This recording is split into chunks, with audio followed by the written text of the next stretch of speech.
My name is Charles Tang, and I am the director here at the CSWR. Thank you all so much for coming out this evening, and a special thanks to Dr. Glenn Wallis, my colleague Charles Hallisey from HDS, and Randy Rosenthal for putting this evening together. Randy is going to introduce our two speakers this evening, and it just falls to me to introduce Randy. But before I do that, may I perform the liturgical action of reminding you to silence your cell phone so that we don't have a musical accompaniment to this conversation. And also, if those of you who are new to the center and you're interested in learning more about our programming, you can sign up to my left there under that Korean gong, or whatever that is, I'm not sure. You can sign up for our newsletter. You can also, of course, do that on our website. So without further ado, I give you Randy Rosenthal. Randy Rosenthal is an alumnus of the Divinity School and is currently teaching writing here at the Harvard Extension School. And he will give our two speakers a proper introduction. Thank you again.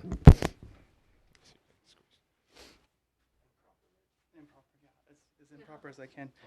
So first, thanks to Ariella Ruth Goldberg and Professor Steng for greenlighting this event. I mainly wanted to put it together so I can hear Professor Hallisey and Glenn Wallis talk, but rather than inviting them to my living room, I figured to have it a public event so everyone else can benefit from it too. And by the looks of you, it looks like a lot of people are interested. So that's good. So I first came across Glenn Wallis with his translation of the Dhammapada. And to me, it's the most penetrating of all versions I've read. Rather than rely on standard terms and phrases, his fresh language cuts deeply, turning text into scripture, and anyone who's taken a Charles Hallisey class knows what that means.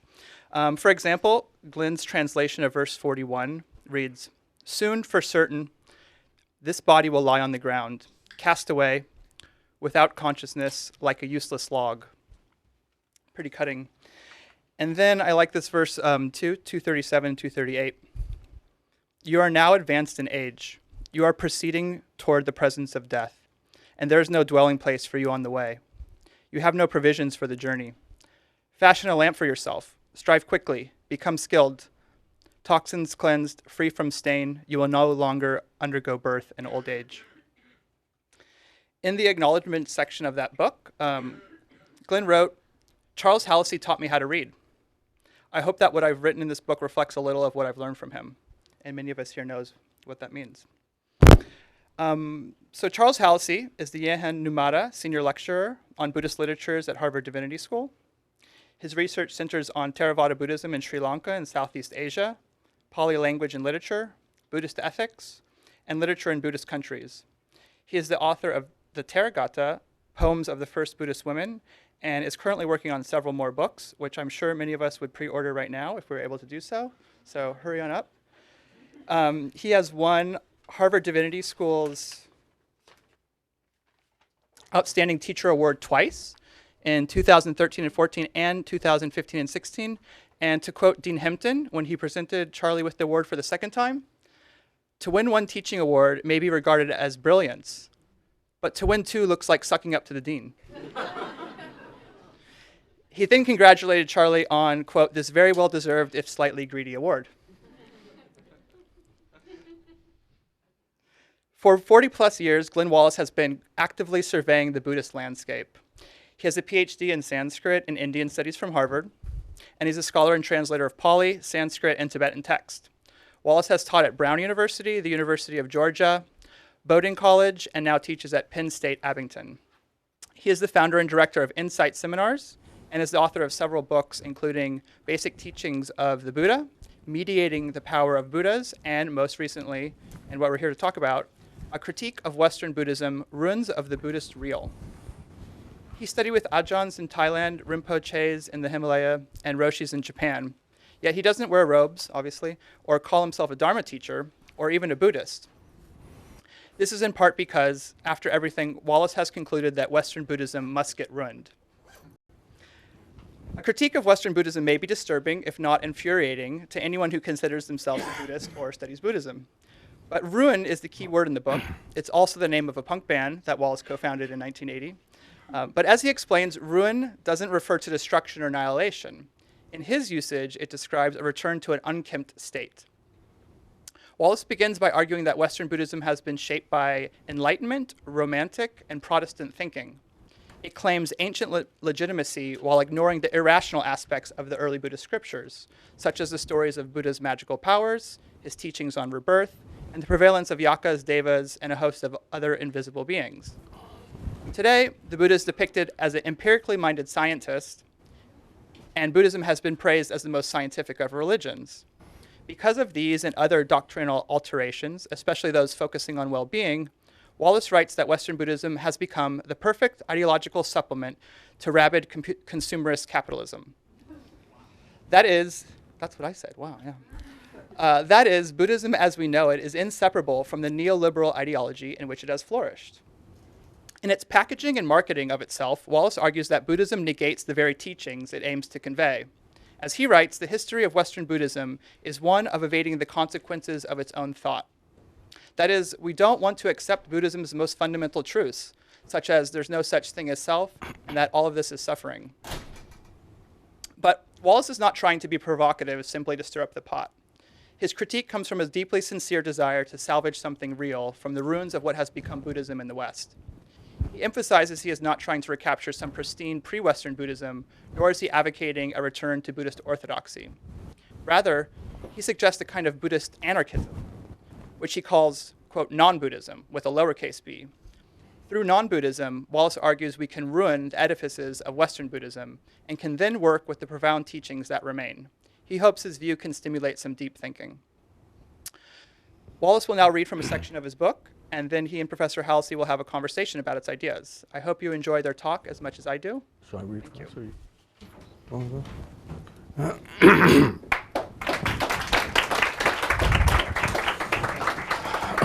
Thank you all so much for coming out. I really appreciate it. Thank you so much, Randy, for initiating this. Ruth for doing so much work. Ariella Ruth for doing so much of the work to get us here, and Charlie for being Charlie. Charlie gave me extraordinarily difficult task, as he always does, and maybe I'll save it for later, and that was to say what he is to me, to you. And so I'm gonna need some time for that. First, I think it would be very, very helpful if I read from a section of the book that I think Randy very astutely identified as a good kind of summation of some of the arguments and themes in the book. So I will read, it will take, it's a short section, it should take no more than 10 minutes, but for those of you who are, which I assume are most or all of you, who are unfamiliar with this book and my work, it should prove useful to the subsequent conversation that we're going to have. I'm trying to find, what was it, chapter?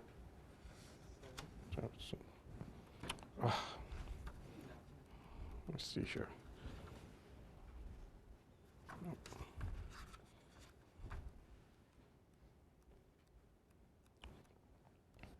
Chapter 7, chapter 6.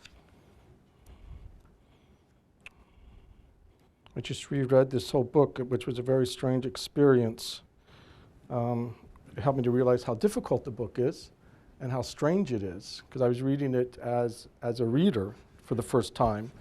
You write a book, you read it a few times, you know, to get it right, to get published, and you put it on the shelf and you start with the next thing. This time I pulled it off and read it, and it reminded me of an experience. Are you looking up the pages? I forgot.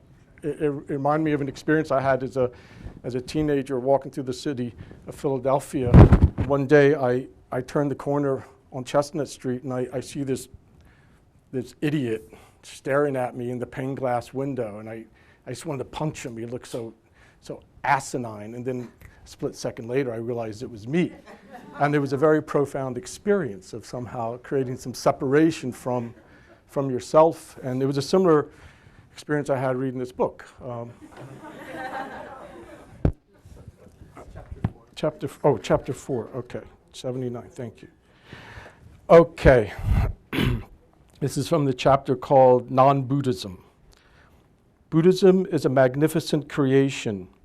It is truly, to say it in a Buddhist idiom, a brilliant mandala wrought of the most precious jewels, exuding a healing fragrance, distilling a pain-dispelling nectar. Buddhism is a juggernaut of compassion, thundering throughout the world, crushing the endless sorrows that consume sentient beings. Ever since the Buddha set in motion 2.5 millennia ago, Buddhism has been trumpeting the warning that our world, like our minds, is an inferno. It has never ceased to marshal its considerable apparatus of concepts and practices in this human struggle to quench that fire. More recently, and closer to home, Western Buddhism has continued this grand project, skillfully calibrating its fire hose to target more effectively our lives and our times. And yet, something is amiss. Something is at work within Western Buddhism, not only to hinder, but to pervert its course. Early in the book, I made several points about this perversion or reversal, and I'll review those here. 1, it occurs at the micro level of foundational Buddhist concepts. 2, it is intrinsic in that it is constituted as reversal by values posited from within Buddhism itself. 3, it alters Buddhism's identity as a science or theory of immanent and materialist own experience to that of a conjurer of transcendent and idealist worldview. 4, it transforms Buddhism from a bold bearer of the good, I put question mark after that, good news about the human real, into an apostle of a New Age apocalypse. 5, as such, the reversal constitutes a misturning, a maneuver performed in the spirit of enlightenment of, that is to say, a deeper and fuller clarification of its ostensible discoveries about human being, only in the end to have us stand face to face with a contradiction or a platitude posing as wisdom. I call this reversal a conceptual parapraxis for reasons that bear on the next step toward my critique of Western Buddhism. The term itself belongs to psychoanalysis. Why not just use a Buddhist term, such as paravritti, as David Lloyd did earlier in the text? After all, the two terms, connoting as they both do, something like the reversion of an action, are similar enough. The reason that I use the psychoanalytic term should be clear with a quick review of how the Buddhist term functioned within Lloyd's argument.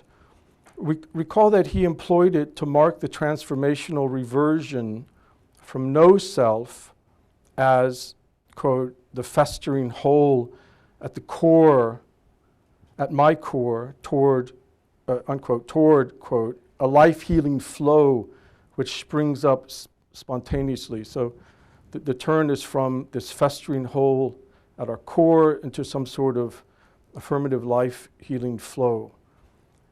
From where might this spring?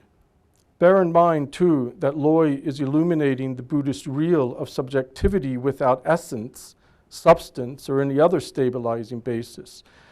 So unlike another philosopher I treated, Timothy Morton, Loy is cautious not to posit some thing, however shimmering and ephemeral, as a source of the life-healing flow. Thus, all Loy can really offer is that it springs from, quote, I know not where, unquote. While such language of an unknowable X that the teacher nonetheless knows is a standard authoritarian move in an obscurantist mystical rhetoric, it does not in itself disqualify the move. From Plotinus to Freud, from Hegel to Beckett, the discourse of the real is permeated by a mood of impossibility. Lacan, for instance, speaks of the real as, quote, the essential object that isn't an object any longer, but there's something faced with which all words cease and all categories fail, unquote. Does a statement like this differ all that much from nonsense, famous teaching to the wandering Joshu that while, quote, not knowing is most intimate, unquote, ultimately the way is not a matter of knowing or not knowing. Alenka Zupančič refers to this seemingly inherent impossibility of either knowing or not knowing, which is still dualistically coupled to knowing, of course. The real, or the way in Zen speak, as immanent inaccessibility. She continues, the point of Lacan's identification of the real with the impossible is not simply that the real is something that is impossible to happen. On the contrary, the whole point of the Lacanian concept of the real is that the impossible happens. This is what is so traumatic, disturbing, shattering, or funny about the real. The real happens precisely as the impossible.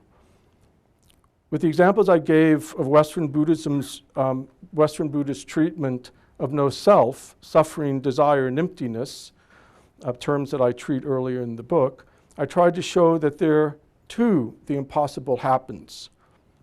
The decisive difference, however, is that in Western Buddhism, it happens through the banishment of the real, the very Buddhist appointed real itself.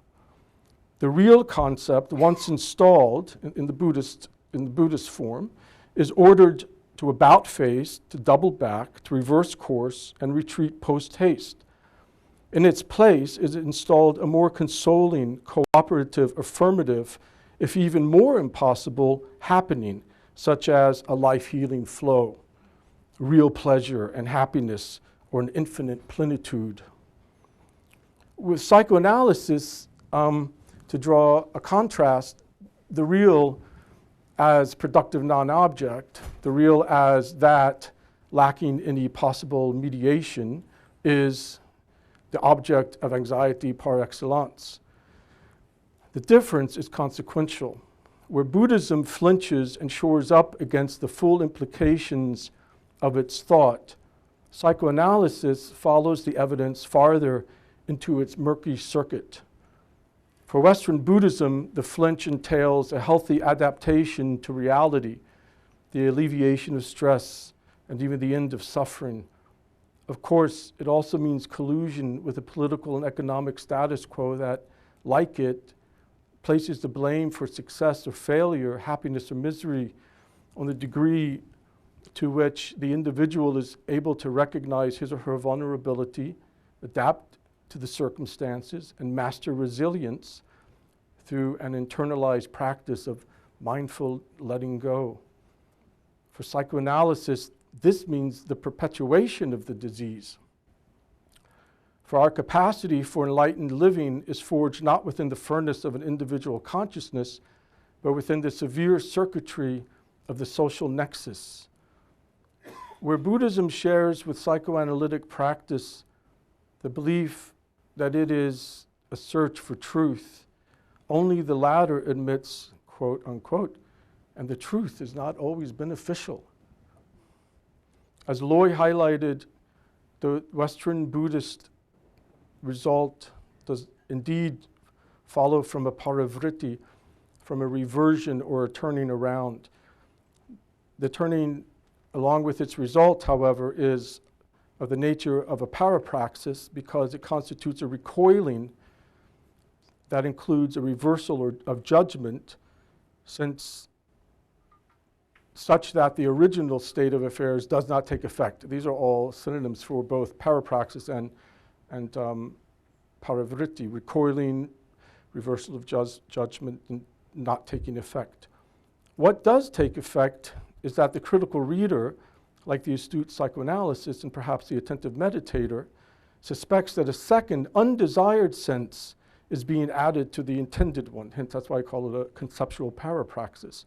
Okay, so I'm just going to now, there are 5 basic points that I review, and I think it'd be useful to hear these. So to explain the purpose of the rest of the book, I emphasize some points that I made earlier, and here it goes. 1, Western Buddhism thinks. Western Buddhism represents a momentous effort sustained over centuries and in multiple cultural contexts to understand and improve our human condition. In thinking, however, its thinking, however, is not sufficient. It is not merely the case that Western Buddhist thought exhibits the kinds of contradictions, aporia, parapraxis, and so on that I've been attempting to demonstrate. All grand systems of thought arguably do so, and that is not in itself invalidating. The fact of insufficiency, however, is in the case of a unitary, authoritarian form of thought like Buddhism, is in a quite particular sense seriously disabling. This is good news. Not only does this fact not spell the doom of Western Buddhism or Buddhism, it augurs a form of thought that corresponds more closely to the vital potentialities of humans that Buddhism itself labors to articulate. 4. It is crucial to bear in mind, however, that this form of thought is not a new iteration of Buddhism. I'm not interested in reform here. It involves rather an attempt to answer the question posed at the very beginning of the book. I think it's the first sentence of the book. What are we to make of Western Buddhism?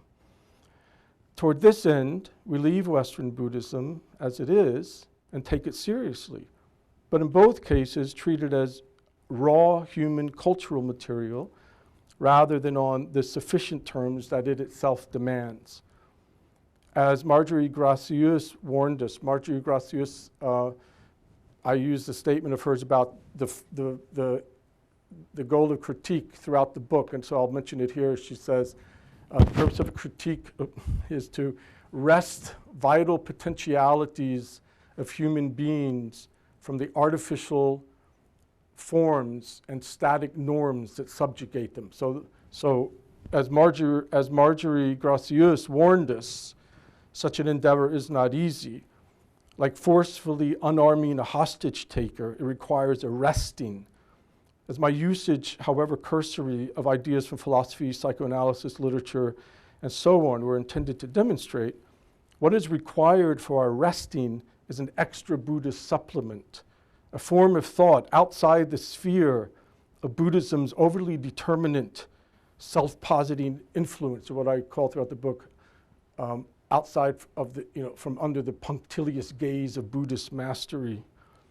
As I mentioned in the introduction, it'd be useful to say here, I found the work of contemporary French thinker Francois Laruelle. I found that his work offers unusually effective tools for dismantling authoritative forms of thought, excising their mother loads of sufficiency, and depotentializing their subjugating force.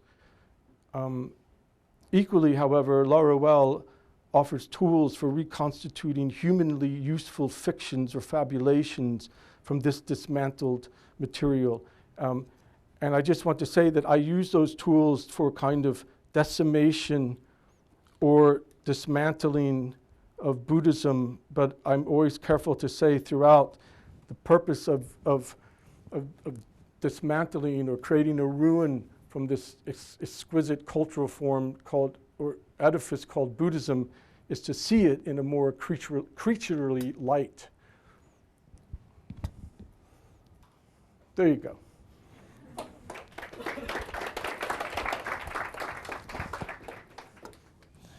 Charlie's going to translate all that. First, let me say that I have laryngitis. Glenn is used to this. When I told him I have laryngitis by email, he said, "Oh, I remember you getting it." I've been getting it for 30 years. As I talk, my voice should loosen up a little bit.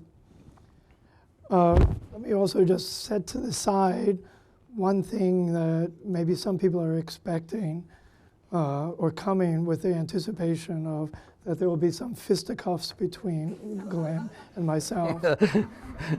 Steve Brown wrote to me and said he has $50 on me. Oh, yeah, I'm betting on you too, Charlie. But I would say that's not going to happen, in part because I just have a tremendous amount of admiration for what Glenn is doing, and I'm hoping that our conversation will convey something about that. So let me just begin with an observation that one of the most curious parts of accounts of the life of the Buddha that I never get away from is that after the Buddha's enlightenment, the first person that he meets on the road, he goes up to the person and says, "I'm enlightened." And the guy says, "Maybe so. Good for you," and goes on. Now, there's a certain way that what Glenn is doing is as if that guy has come back, that he's been thinking about that encounter, and he hasn't gone the way of all the other people that the Buddha went on to teach, the Gang of Five, all the other disciples, the historical edifice of Buddhism. But this guy that we don't hear from again doesn't stop thinking about what happened in that encounter. Just want to emphasize the word with the encounter. And we don't hear in the history of Buddhism what that encounter meant for him. But we might say that that encounter had something to do with him starting to be able to think about, be challenged into think about the true and the real. And that what Glenn in some ways is doing is returning us to that initial moment, what the Buddhist tradition has never forgotten, never denied, that the initial encounter was this man who didn't say, "Let me be devoted to you." He simply said, "Maybe so," and then went away, and we can assume thought about it. So in a certain sense, that for me, the great thing of reading Glenn's book, struggling with it, it's not easy. He read the easy bits to us. That one of the things about it is that we start to see something of getting to that initial moment, not in the sense that it is the first moment temporarily, but it's some moment that always is the initial one to extend to something further. We don't hear that a lot in terms of Buddhist studies, trying to figure out what is that initial moment in which there's always something further. And we don't hear it very much in terms of the practice of Buddhism. Always we're after that initial moment. And what we could say is, in some sense, Glenn is struggling to help himself share with us how to come back to that initial moment. In the title of the book, there's two parts. One that is the big one, a critique of Western Buddhism, that's celebrated in the title of this conversation, The Case Against Buddhism. Beneath it is another title, Ruins of the Buddhist Real. And I would say those two parts of the title are equally significant, and they'll have different appeals for different kinds of people. The critique of Western Buddhism, the case against Buddhism, is one thing. For me, the ruins of the Buddhist Real is probably more important to me. To say, oh, that's where you could say, oh, the critique of Western Buddhism, the case against Buddhism, is to clear the ground, to get to something about how do we encounter, and I'll drop the adjective, Buddhist Real, and just say, the real. Now, Karl Barth, the Protestant theologian, earlier in the 20th century, had a very strong statement, Christianity is unbelief. It's an attack that Christianity was not what Christians were meant to be about. The critique of Western Buddhism, the case against Buddhism, is in a certain sense a Barthian statement that Western Buddhism is not what the Buddha was meant to be about. The person who went the other way that we didn't hear about, he got it right. The other person, it's unbelief. Something is wrong. I'll just say my attraction to the second part, the ruins of the Buddhist Real, may be idiosyncratic to me. Sometimes when I try to make sense of myself as a student of Buddhism, I say it was good for me, accidental, contingent, that the first person who started to teach me about Buddhism did so in a way that I would say, oh, how unusual it was. It was a man from Sri Lanka, a great Buddhist thinker, a translator of the Dhammapada, whose translation is better than yours. I'm sure it is. Mahinda Palihwatna. One of the things about his introduction to Buddhism that he gave to me, that I was taking when a 19-year-old me, is that we read very little Buddhist texts. We mainly read Meister Eckhart, in which he gave a commentary on it. I wish I knew enough to understand and to repeat all the things that he was doing in front of us.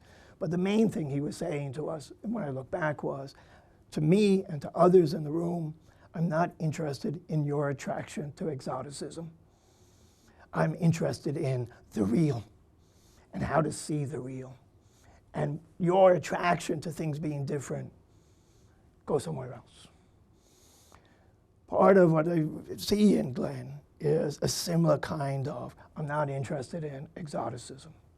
I'm not interested in a historical thing of difference. There's something else here in front of me. That 19-year-old me, in the sense of a ruin, one of the meanings of a ruin is something that connects past and present. That for me, reading Glenn's book, struggling with it, was also to be kind of stunned by a presence of a 19-year-old me that was being introduced to Buddhism at that time, but also discovering the American philosopher and poet Charles Olson. And that what I went back to was his great book review essay, Equal, that is, to the Real itself. And I just want to read the first paragraph of that book review. Of course, when I went back to it, I would say what he's saying about Keats and about Melville sounds like Glenn Wallis to me as well. In the year Melville was born, John Keats, walking home from the Mummers' Play at Christmas 1819, and afterwards he had to listen to Coleridge again, thought to himself, all that irritable reaching after fact and reason, it won't do. I don't believe in it. I do better to stay in the condition of things, no matter what it amounts to, mystery, confusion, doubt. Let me just point out there's no commas between those words.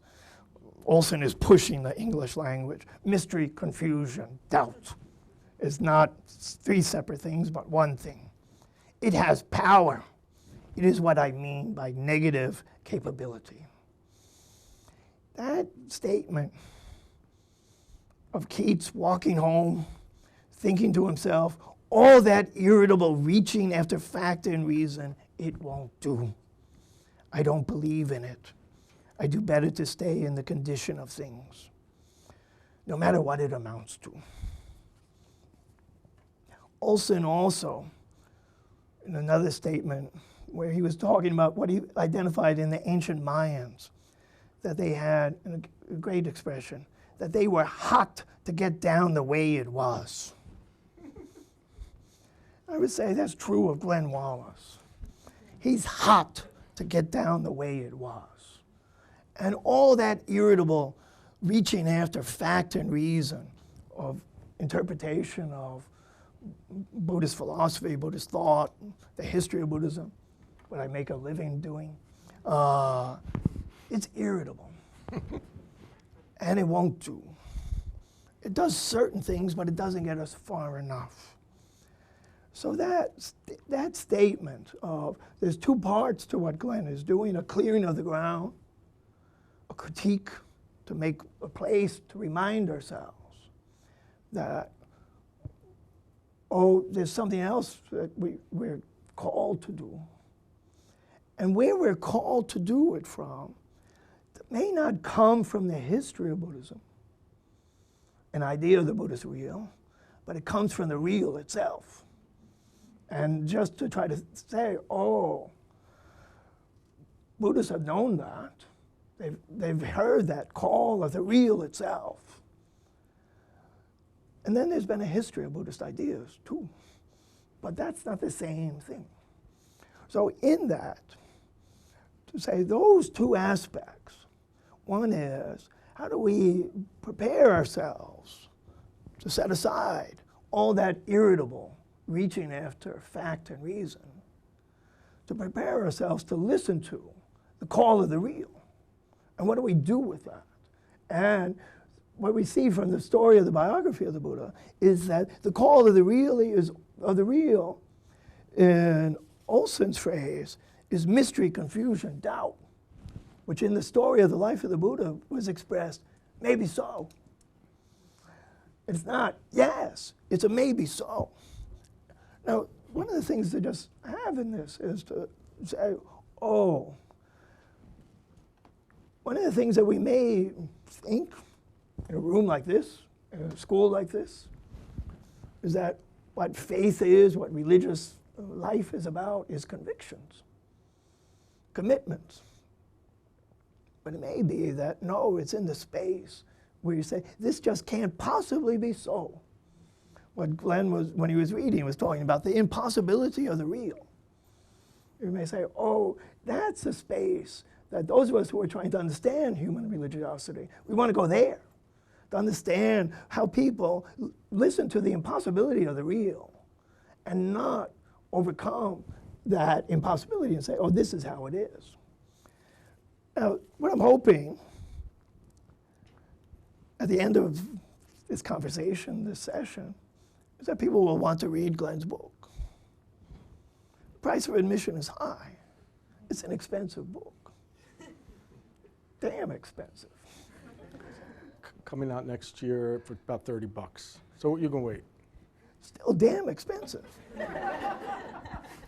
And all this stuff about capitalism and print capitalism, right? Right?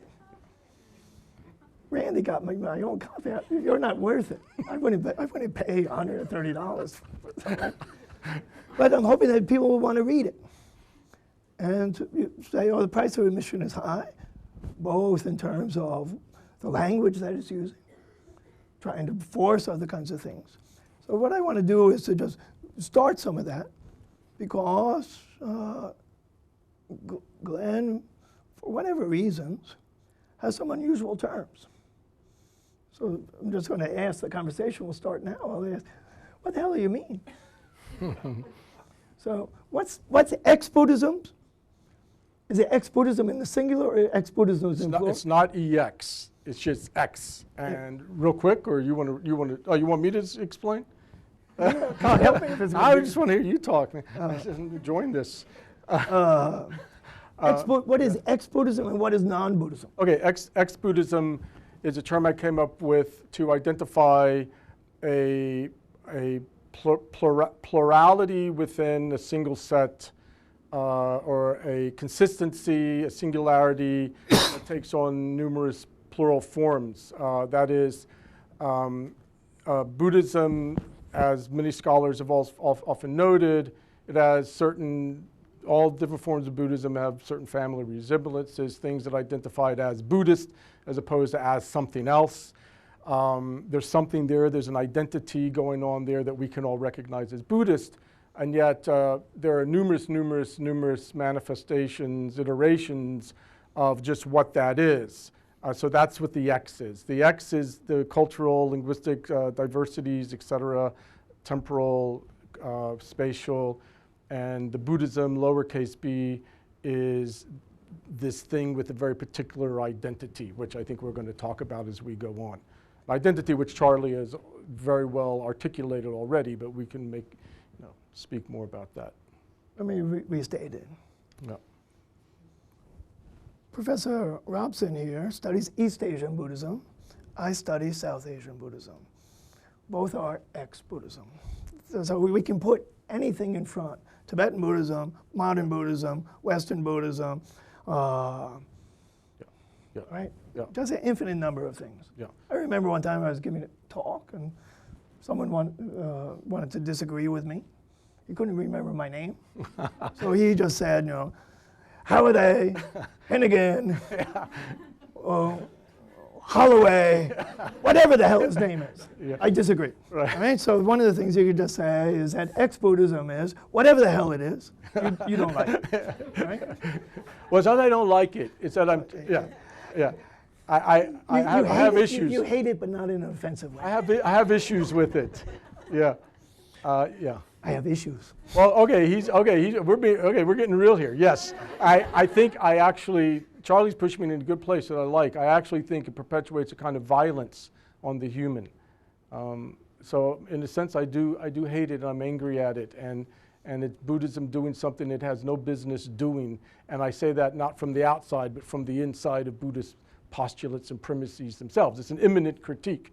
I'm using Buddhism's own seemingly best face to critique it. So thank you, Charlie. All right. Now, non-Buddhism. Non-Buddhism is what happens once we perform certain operations on this specular, authoritarian, unitary system of thought called Buddhism. I think this unitary authoritarian system of thought has a kind of, and it's very typical Charlie, brilliant, I think. I wish you'd told me this earlier, this equation of what I'm doing with the guy who dismissed the Buddha. Buddha comes out of the forest, he's awakened, he's shimmering and glimmering and glowing, and he's like, I am, very pompous Pali poetry, I am the awakened one. And the guy's like, whatever. Actually, the guy says whatever, bo, which I translate as bro, so whatever, bro. But obviously, this guy was deeply, deeply affected by this encounter, this event. It stayed with him. But interestingly, as Charlie points out, he resisted, and this is getting to what non-Buddhism is, this guy resisted there was a seduction there, because Buddha was a powerful figure in the story. And he was just coming out fresh off this awakening experience. It hit this guy. But this guy did not want to be captured. He's just another one of these gurus trying to sell me a bill of goods. I'm going to resist. I'm affected by it. I'm going to think about it for the rest of my life. I'm going to resist it. So Buddhism does something, is a particular form of ideological capture that seduces the person, captures the person's desire for happiness, whatever, nirvana, stress, lack of freedom from stress or whatever all the stuff it promises in the ideological system promises. It captures the human being's desire, brings the human being into an institutional system of subject formation. You're captured. There's a lot more going on there with this. There's also kind of conceptual, emotional, affective capture that happens. This is what disturbs me about Buddhism and about unitary systems of thought. So the non is what happens once you perform certain operations on the Buddhist material. The point is not to say, oh, Buddhism's just a bunch of nonsense, or it's just another, just another authoritarian monster. The point is to see what is of value there, to wrest vital potentialities of humans. I determined Buddhism has a lot of that going on, has a lot of good shit going on, but to wrest those vital potentialities from the artificial forms and subjugating norms, or artificial forms, and what's the other one? Whatever norms that subjugate the person, that capture the person. That's in a nutshell what non-Buddhism is. It's what's left over once we've depotentialized a certain kind of ideological capture, or I would even say harassment, that is endemic to systems of thought like Buddhism. Again, I'll just restate. Thank you. Please do. It's a very striking proposal that kind of at the foundational moment of the story, the life of the Buddha, we have two trajectories that are set in motion. One with this guy who says maybe and goes his own way. And then the other, in which we know the names of the people, and that's what creates Buddhism. Nice. What you're proposing is that the guy who said maybe got it right. And the people who said, yes, sir, got it wrong. Now, people like me, and I told you, I make a living talking about the people who said, yes, sir. Right? And so you say, oh, I'm in the position that, that old saying, error is error, but the history of error is scholarship. And so one of the things that you just say, oh, I'm just talking about the history of error here. And it's a very bold claim, an important claim. is there room in the study of religion? Is there room in the study of Buddhism? Is there room in Buddhist life and practice for someone to go back to this initial moment and say, oh, we're back there at the wellspring?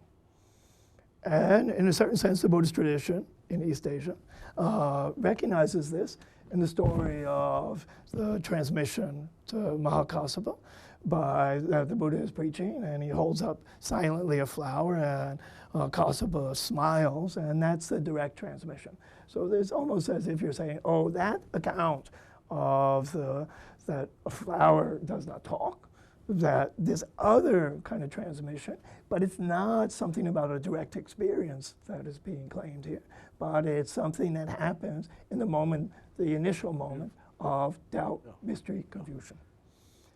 Let me just, one of the things you say, oh, there's two things going on here. One is clarify and push away, the history of error and redescribing it. And that's for the sake of this other return to the initial moment.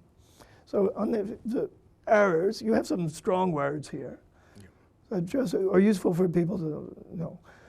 When you say sufficiency, what do you mean? I'm going to say first, I'm really happy that you point out these stories, Kassapa and so forth, because that kind of points to the idea that I'm doing an immanent critique, which is an idea that I'm getting it from this trajectory is presenting within Buddhism itself. Sufficiency. You're just a closet Bartian, this is just Protestant Buddhism all over again. So. Sufficiency is the idea that sufficiency is a major issue in Buddhism or any sort of unitary system of thought. It's how these systems of thought operate and hold together is they claim a kind of sufficiency, that they are what you need to attain this mastery, this wisdom, this all-important knowledge about consciousness, the self, the person, the cosmos, life and death. That's how these systems of thought are so adept at capturing the desire of people, is they claim a kind of sufficiency, that they're all you need ultimately. And there's a lot of debates within Buddhism about whether Buddha is omniscient or not, or just what does he know, what does he withhold. And I say that Buddhism, the principle I call the principle of sufficient Buddhism, is a kind of argument for a kind of omniscience, that if it's not an omniscience that I know everything, that Buddhism knows everything all at once, but that if you point Buddhism in the direction of some phenomenon, like nowadays therapy, addiction, the nature of stress, whatever, its cataloging will start kicking up and calculating just what's going on and what needs to happen to alleviate the pain or suffering in the situation. That's what sufficiency is. Sufficiency is the principle in which this book operates. There's another principle called decision that we'll come to.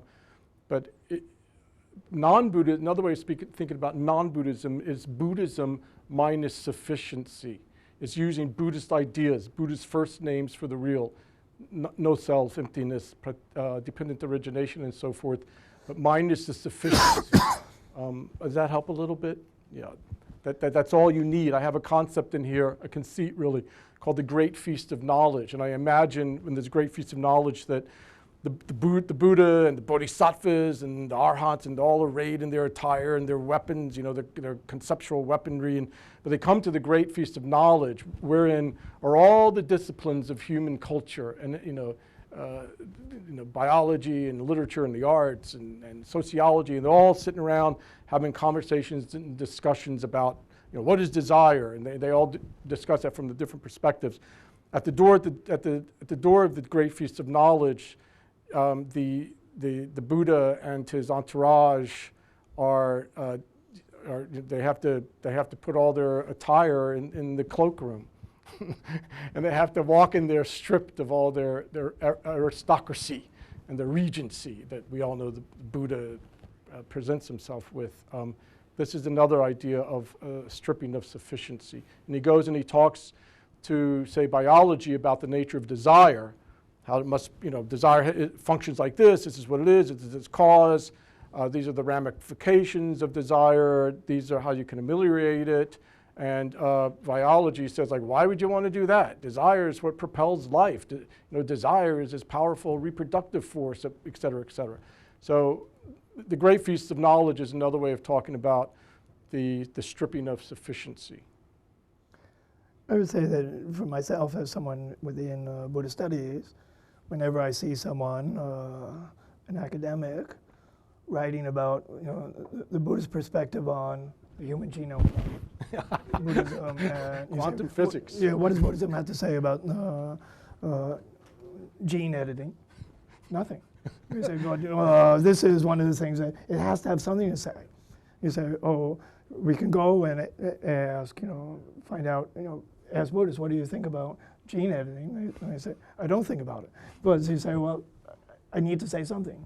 And so then you use certain basic principles so that anything that comes, you can give a Buddhist perspective on it. And that idea of sufficiency is just talking about, in a certain sense, it's a kind of conquest. Anything that's there, Buddhism is able to kind of conquer it. Yes. And you say it's not just Buddhism in this.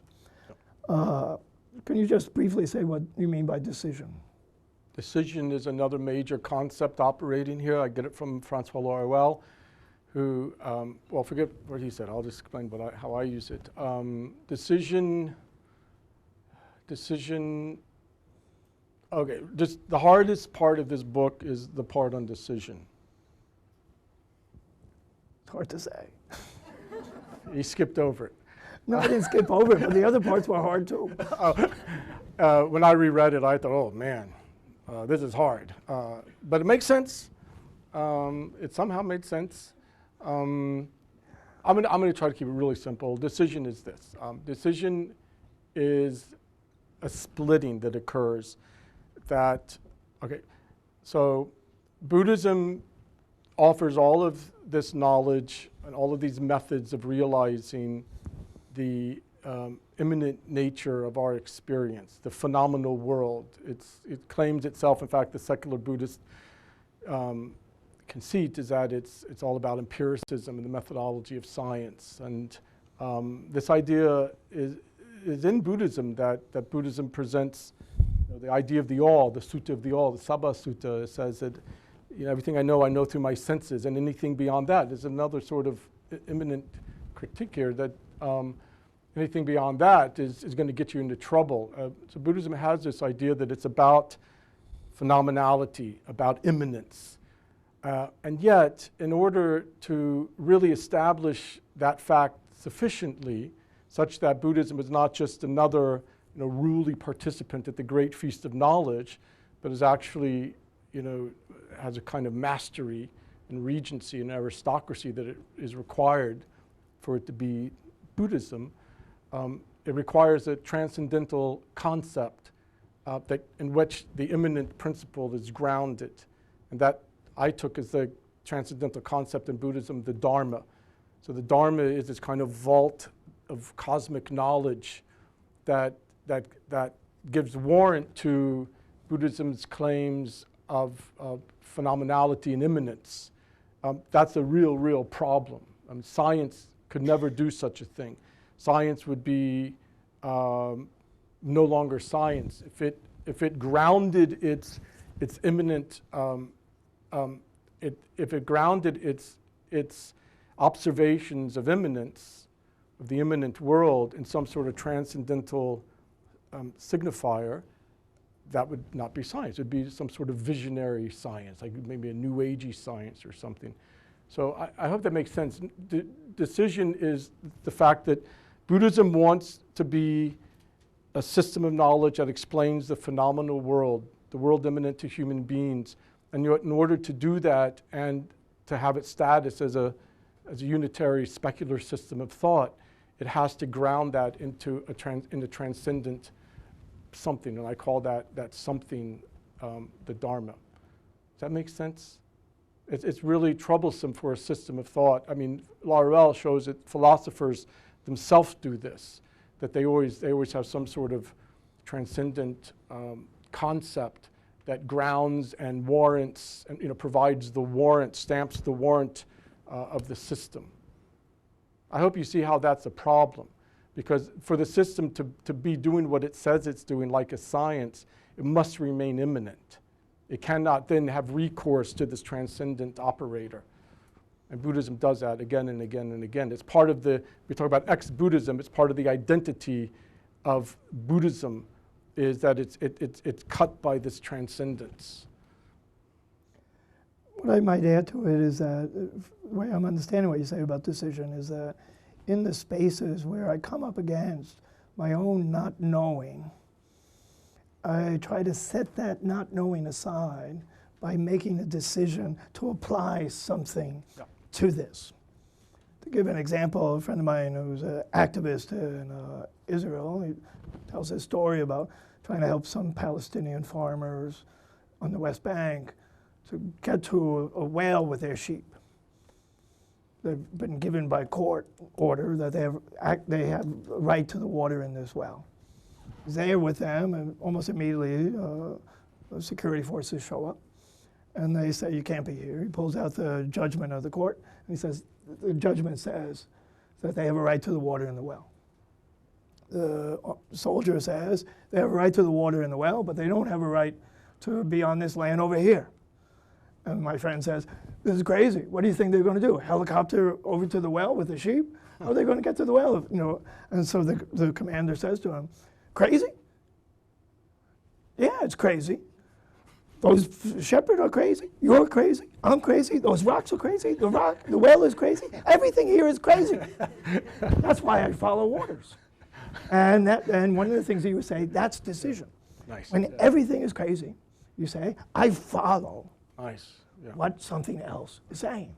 And then one of the things, if you say, oh, the real comes to us in this guise as mystery, confusion, doubt.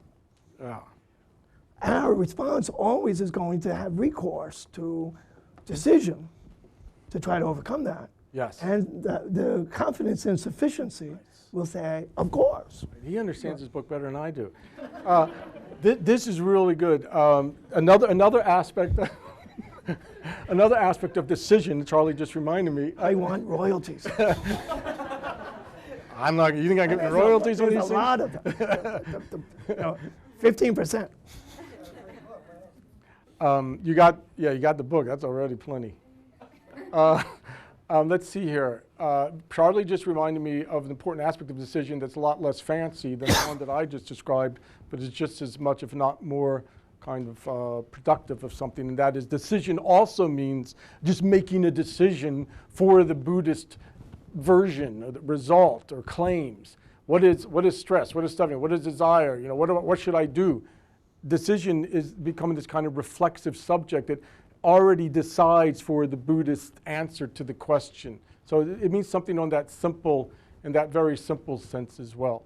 Yeah, there's something else you said there. It slipped my mind though. Yeah. I want to allow time for people who have come to have a chance to pummel you. So let me just ask one other thing. Okay. And this is about the case against Buddhism.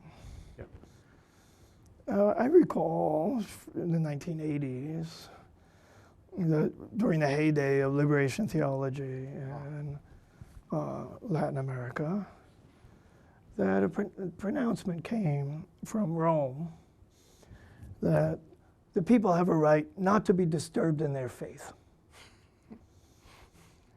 Now, you may not like Western Buddhism. It may not be for you. But why do you have a right to disturb them in their faith? Oh, you're asking me that. Oh. I thought it was, okay. There's two answers to that question. One of them's wrong. That's a great question. I get asked that a lot. And I mean, some form of... Let me put it another way. Where do you get off? Well, and I would say my quick answer is, my mother was suffering back pain. First thing I did was send her some Sharon Salzberg CDs. I mean, it helps her relax her back. I mean, it does. It works. The problem with Western Buddhism isn't that it doesn't work, it's that it does work.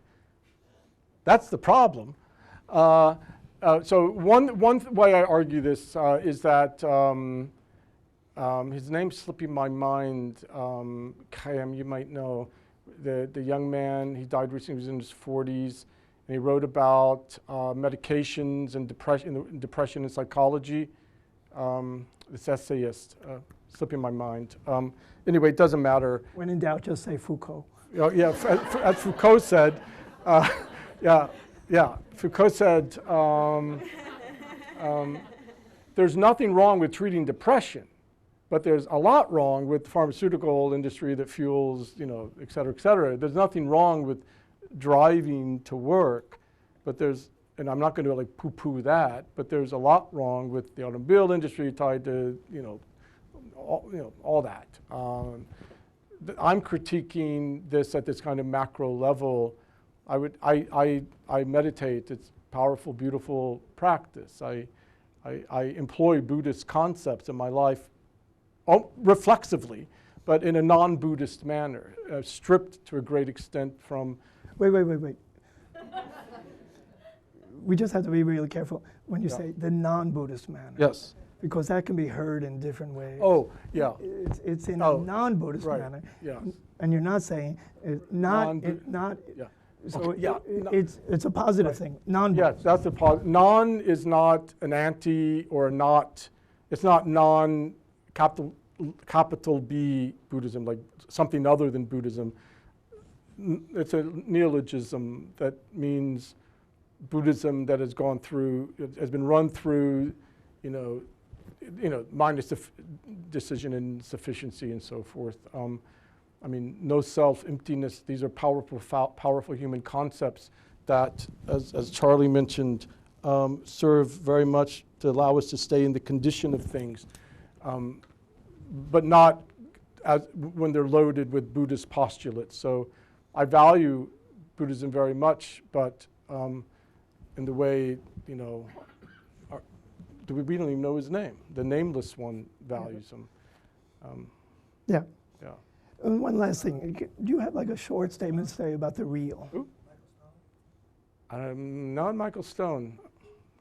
This fellow at the beginning of the sutta who didn't trust the Buddha's claims. Mr. Maybe. Mr. Maybe. McMaybe. Just a simple statement. What would you say about the real? Oh. The real is an idea in human thought. Is it an idea? The real is a concept. Is it a concept or is it real? It's not real. You can't claim existence. Beginning with Plotinus, who posited the real, the one, and he said, in order to make sense of the world, we need some concept. But this concept cannot be in existence. It cannot have multiplicity or factors in it, because that would just make it another thing. But we need we see an orchestra there, and there are many, many people playing many, many different instruments, making many, many different sounds, and yet it's a one. There's a one there that does not exist, and we need this one in order to talk about an orchestra. Of course, his one would eventually become the good, the God of Neoplatonism, Neoplatonist Christianity. But my point is that it's an idea we get in psychoanalysis, that there's something that is occurring that is profoundly productive of this event right here. But it's something that's not given in our linguistic system. It's something that's unnamed, but it's something that is deeply productive. And human culture produces forms of practice, psychoanalysis, sociology, economics, whatever, that tries to identify just what this is. The problem with a lot of systems of thought, systems of thought that aren't inscribed by the non, is that they start making proclamations about the nature of this real. And the whole point of this non-Buddhism is to acknowledge the fact. So I say somewhere that the problem with Buddhism is not that it resists the real, but that it resists the real's unrepresentability. The Buddhism is constantly making statements about the nature of the real. So it points to emptiness as a kind of first name for the real. Then it starts telling us all about what emptiness is. Emptiness never remains empty. It's all this fullness of life, et cetera, et cetera. It talks about no self, which is a beautiful concept that starts explaining the nature of subjectivity rather than selfhood, that we're formed through material causes as human beings. And then all of a sudden Buddhism starts telling us the nature of this self. So I think I lost my train of thought. That's probably a good thing. Which is illustrating what your point. Oh, the real. So no wonder, I'm talking about the real, no wonder. It's something in human thought that tries to allow us to capture something about human existence that is true and real, but to try to avoid the kind of ideological